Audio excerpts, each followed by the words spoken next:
গত পর্বের ভূতের দেশে সেরা কমেন্টসের বিজয়ী হচ্ছে রাকেশ, তমা, জাসমিন এবং MD Bipul Khan. Congratulation to all of you. তোমরা যদি চাও তোমাদের নাম আমরা ভিডিওর শুরুতে মেনশন করি, তাহলে আজই আমাদের চ্যানেলটি সাবস্ক্রাইব করে রেখো আর কমেন্ট বক্সে নিজের নাম লিখে ফেলো সুন্দর একটি কমেন্টের সাথে। পরবর্তী গল্পের শুরুতে তোমাদের নামগুলো মেনশন করা হবে। আর হ্যাঁ, গল্পটি লাইক করতে ভুলবে না কিন্তু। আজ বিকেল থেকেই টানা বৃষ্টি হয়েছে, ঘন ঘন বিদ্যুৎও চমকাচ্ছে। ঘরের মধ্যে একা বসে আর ভালোও লাগছে না, শুধু নিজের গ্রামের কথাই মনে পড়ছে। আর 6 মাস হলো আমি কাজের সূত্রে গ্রামের বাইরে আছি। এই বৃষ্টির দিনে আমি আর সমু একসাথে কতই না ফুটবল খেলেছি। সমু মানে সমরেশ হচ্ছে আমার ছোটবেলার বন্ধু। আমরা একসাথে কত খেলেছি, মজা করেছি। হারান কাকার চায়ের দোকানে কতই না আড্ডা দিয়েছি। হারান কাকার চায়ের স্বাদ আজও আমার মুখে লেগে আছে। কতদিন হয়ে গেল সমুটাকেও দেখি না, গ্রামেও যাই না কতদিন হয়ে গেল। এই একটানা কাজের থেকে একটু মুক্তি পাওয়াটাও দরকার। হ্যাঁ, আমি কালই গ্রামে যাব, গিয়ে সমুকে একদম চমকে দেব। পরদিন বিকালে রক্তিম ট্রেনে করে গ্রামের উদ্দেশ্যে রওনা হলো। বাইরের ছুটন্ত গাছ প্রকৃতির সাথে তার অন্যরকম এক সখ্যতা তৈরি হলো। কতদিন পর গ্রামে যাচ্ছি ভেবেই প্রাণটা যেন জুড়িয়ে গেল একদম। আচ্ছা, আমার গ্রামটা কি এখনো আগের মতো সেরকমই সুন্দর রয়ে গেছে? সমুদা কি আগের মতোই চঞ্চল আর হাসি খুশি আছে? আর যে আর তর্স হয়েছে না। আপন মনে এইসব চিন্তা করতে করতে ট্রেনে করে ছুটে চলল রক্তিম।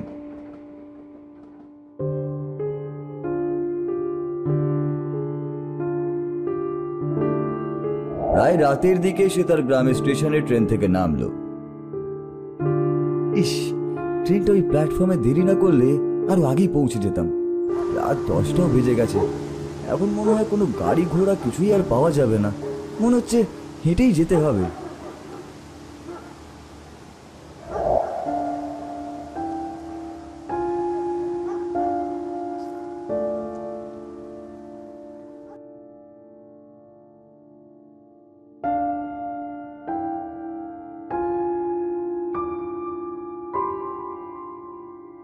রক্তিম স্টেশন থেকে বেরিয়ে গ্রামের কাঁচা রাস্তা ধরে হাঁটা শুরু করলো। আশপাশের পরিবেশ, প্রকৃতির টান তাকে নতুন করে উজ্জীবিত করে তুলল। ভালোই হয়েছে কোনো গাড়ি ঘোড়া পায়নি, হেঁটে হেঁটে প্রকৃতি উপভোগ করতে করতে যাওয়া যাবে। আগে সমুর সাথে রাত বিরাতে কতই না ঘুরেছি, কত আড্ডাও দিয়েছি। আচ্ছা, ভালো কথা, হারান কাকার চায়ের দোকানটা তো এখানেই ছিল, সেটা কোথায় গেল?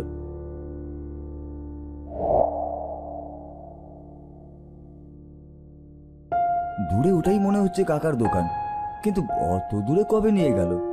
সে যাই হোক, আমি যাই। কাকার সাথেও তো কতদিন হয়ে গেল দেখা হয় না।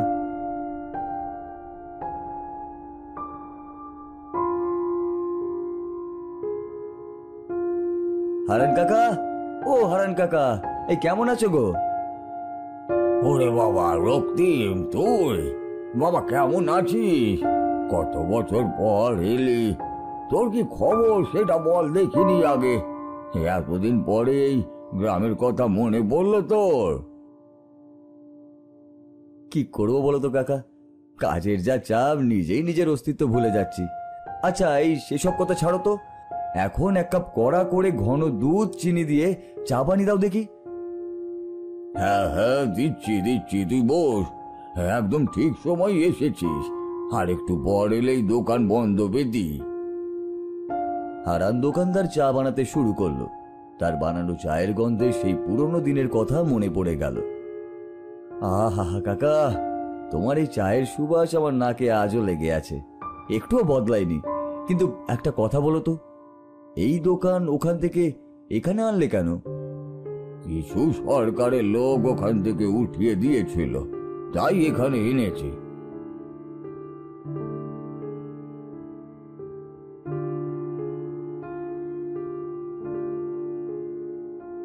আচ্ছা কাকা, এই সমরেশ কেমন আছে? ও কি এখানে আসে? জানি না রে, 1 সপ্তাহ আগেও তো ছেলেটা আসতো, কিন্তু গত এক সপ্তাহ ধরে তাকে আর দেখছি না। ওর তোর কথা খুব মনে পড়তো জানিস।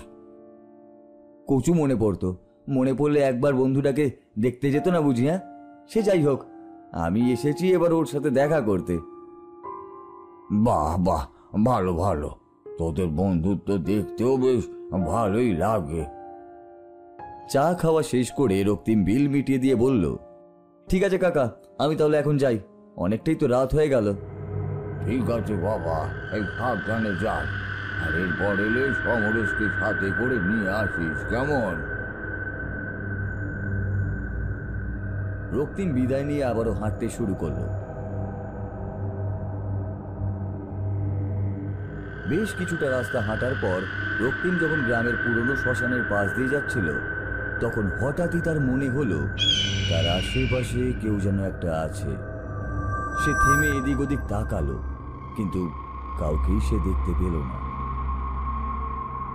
কি ব্যাপার, আমার স্পষ্ট মনে হলো যেন কেউ এখানে আছে, কিন্তু এখন তো কাউকেই দেখতে পাচ্ছি না। এটা তো সেই পুরনো শ্মশান, তার মানে রক্তিম খারাপ কিছু একটা অনুমান করে আর সেখানে দাঁড়াতে চাইল না। সামনে এগোনোর জন্য চেষ্টা করলো সে, দেখলো তার পা আর চলছে না। আরে অদ্ভুত তো, আমি আর চলতে পারছি না কেন?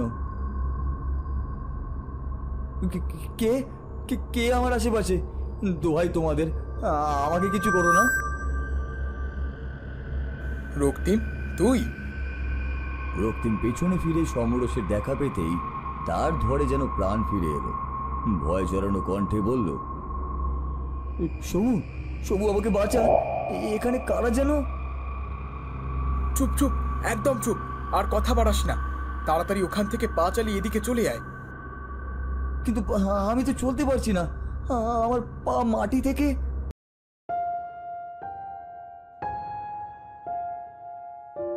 কি অদ্ভুত, আমি তো এতক্ষণ হাঁটতেই পারছিলাম না, কিন্তু এখন। আরে বাবা, এত কথা বাড়াচ্ছিস কেন? তাড়াতাড়ি আয় না।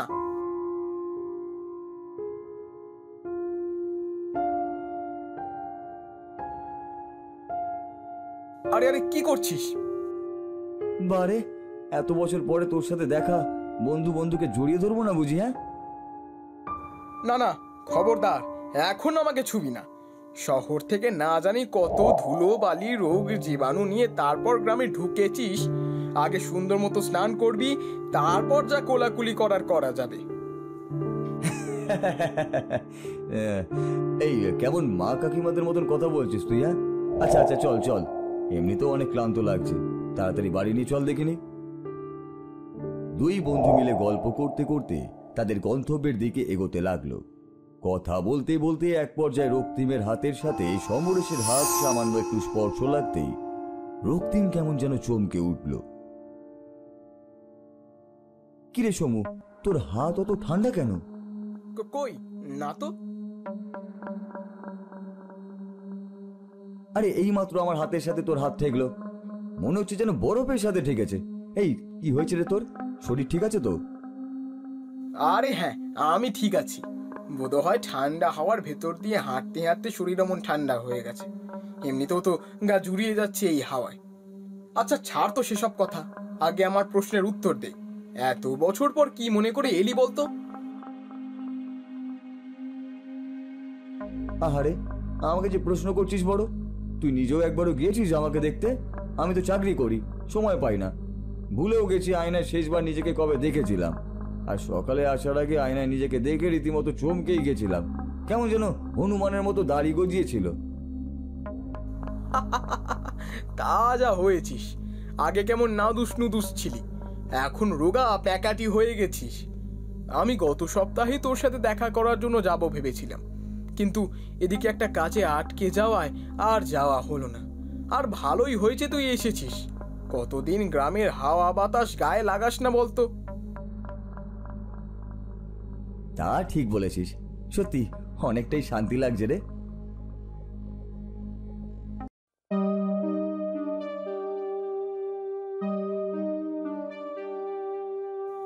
ওই তো প্রায় কাছাকাছি চলে এসেছি, চল।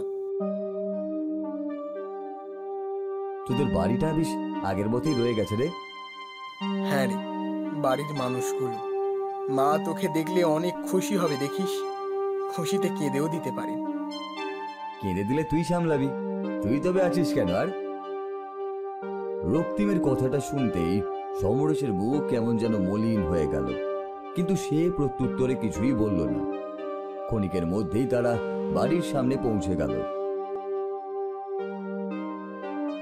নে তোর লাগেজ, এবার আমি আর যাব না। ওমা, কেন? তোর বাড়িতে তুই যাবি না?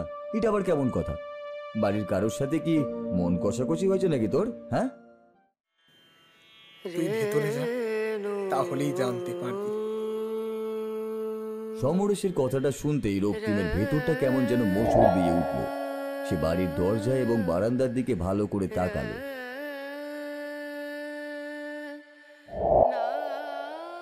আগের মতোই সবকিছু আছে, তবে এই মুহূর্তে তার নাকে এলো ধূপকাঠির গন্ধ। এতক্ষণ সে এই ব্যাপারটা খেয়াল করেনি। এই নিয়ে প্রশ্ন করতেই পেছনে তাকাতেই সে দেখল সমরেশ সেখানে নেই। সমরেশ, এই সমরেশ, এ কোথায় গেলি? কে কে বাইরে? কে আমার সমরেশকে ডাকছে? কাকিমা, আমি রক্তিম, তোমার ছেলের বন্ধু। রক্তিম, বাবা তুই এতদিন পর তোর বন্ধুটার খবর পেলি? খবর? কিসের খবর কাকিমা? কি বলছো কি তুমি? ও তো এতক্ষণে আমাকে কোনো কিছুরই খবর বললো না। মানে তুই সমরেশের সাথে দেখা করলি কখন? এই তো কাকিমা, ওই পুরনো শ্মশানের সামনে থেকে সমরেশের সাথে আমার দেখা। সেখান থেকেই ছেলেটা আমাকে এ পর্যন্ত নিয়ে এলো, কিন্তু বাড়ির সামনে আসতেই হঠাৎ করে বলল সে আর ভেতরে ঢুকবে না। এরপর যে কোথায় চলে গেল কিছুই বুঝতে পারলাম না। এই কাকিমা, এই তোমার সাথে কিছু হয়েছে নাকি গো? রক্তিমের কথার উত্তর দেওয়ার আগেই সমরেশের মা কেঁদে উঠলেন। রক্তিম কি বলবে কিছুই বুঝতে পারছে না, তবুও মনে সাহস রেখে জিজ্ঞেস করলো, কাকিমা, ও কাকিমা, এই কি হয়েছে গো? তুমি কাঁদছো কেন? আমার সমুটা আর এই পৃথিবীতে নেই রক্তিম।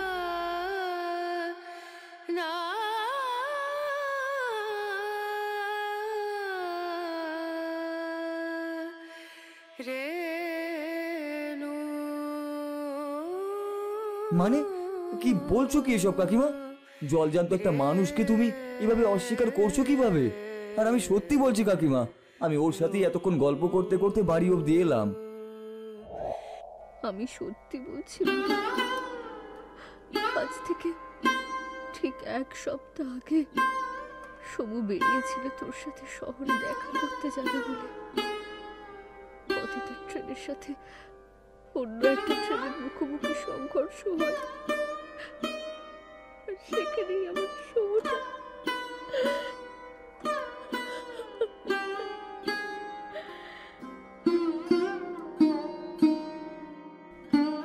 কথা শেষ না করতেই সমরেশের মা ডুকরে কেঁদে উঠলেন। রক্তিমের হাত পা তখনও ঠক ঠক করে কাঁপছে।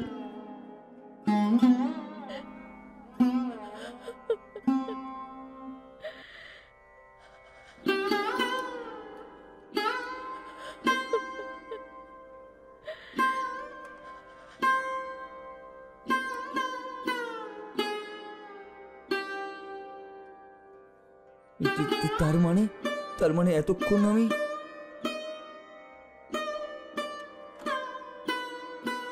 রক্তিম আর কিছুই ভাবতে পারল না। তবে সমরেশের বন্ধুত্ব মৃত্যুর পরও তার জন্য টান অনুভব করেছিল বলেই তার বিপদে এগিয়ে এসেছিল, এতে আর কোনো সন্দেহই রইল না।